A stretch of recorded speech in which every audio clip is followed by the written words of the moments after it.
Media Argentina soroti kekalahan mengejutkan dari Timnas Indonesia U20.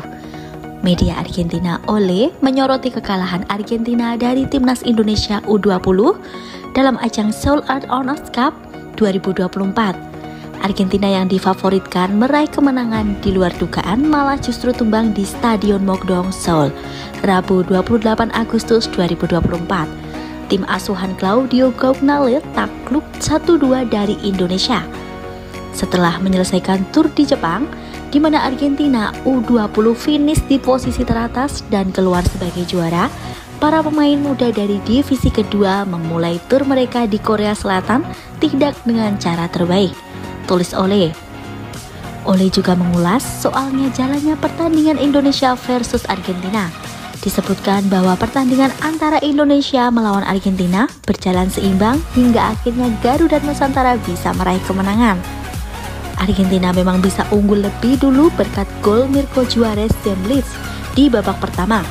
Gol tersebut lahir dari heading Mirko Zemlitz memanfaatkan tembakan voli Rodrigo Stoico. Namun, pasukan Garuda berhasil comeback di babak kedua melalui gol-gol Kadek Arel Priyatna menit ke-75 dan eksekusi penalti Mauri Ananda menit ke-78. Kemenangan Timnas Indonesia U20 memang jadi sejarah bagi Indonesia, sebab tim Garuda sebelumnya tak pernah menang lawan Argentina di berbagai ajang internasional. Namun perlu diingat, tujuan sebuah turnamen kelompok usia bukan mengejar prestasi, melainkan jam terbang menuju level senior. Kualitas permainan tim U20 Argentina pun jauh berbeda dengan Lionel Messi CS.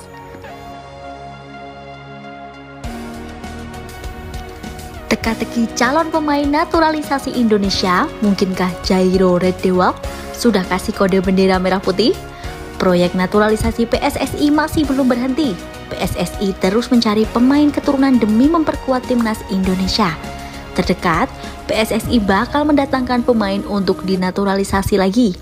Jairo Redewald menjadi nama yang hangat diperbincangkan sebagai calon pemain yang akan dinaturalisasi oleh PSSI. Pasalnya, gelandang berumur 27 tahun itu telah menebar kode keras. Melalui Instagram pribadinya @Redewald, Redewald mengubah bio akunnya menjadi emotikon bendera Indonesia.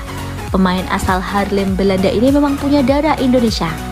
Redewald memiliki keturunan Manado, Sulawesi Utara. Tetapi selain Indonesia, ia juga punya asal-usul dari Suriname. Jadi Redewald bisa membela timnas Indonesia atau timnas Suriname. Redewald adalah langganan timnas Belanda level usia mulai dari U15, U16, U17, U18, U19, dan U21.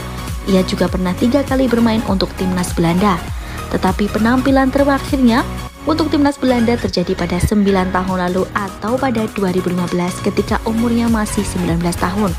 Sejak saat itu, Redewald tidak pernah lagi membela Oranje.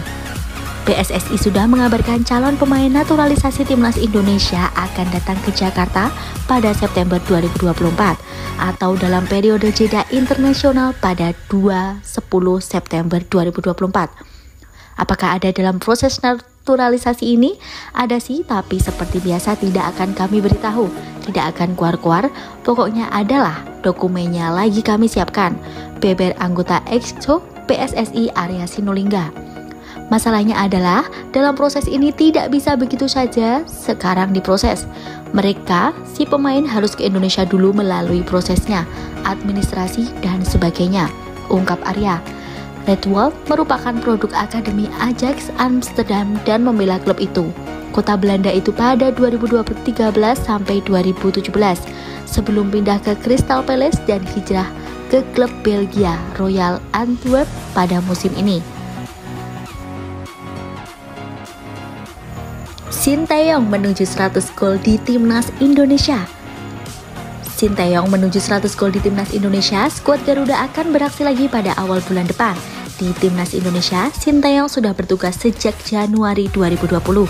Dalam catatan Transfermarkt, Indonesia sudah menjalani pertandingan bersama Coach Nim Korea Selatan itu sebanyak 47 kali. Hasilnya, Indonesia memetik sebanyak 24 kemenangan, 10 hasil imbang dan menelan kekalahan dalam 13 liga. Indonesia mencetak 96 gol dan kebobolan sebanyak 61 gol. Kemenangan terbesar Indonesia bersama Sintayong skornya 7-0. 2 kali Indonesia diantarkan menang dengan skor telak itu Brunei Darussalam dan Nepal lawan yang dibenamkan Indonesia. Brunei menjadi lawan yang paling banyak dibobol Indonesia. Dalam 3 pertandingan ada sebanyak 19 gol yang dikemas Indonesianya Sintayong. Sementara kekalahan paling besar ditelan Indonesia bersama Sintayong saat melawan Irak, Australia, dan Thailand dengan margin 3 gol. Indonesia kalah 1-5 dari Irak di kualifikasi Piala Dunia 2026. Sementara melawan Australia dan Thailand, Indonesia kalah 4 gol tanpa balas. Pada bulan depan, Indonesia akan kembali beraksi di kualifikasi Piala Dunia 2026. Di babak ketiga, Indonesia akan melawan Arab Saudi pada 5 September 2034 dan menjamu Australia pada 10 September 2024.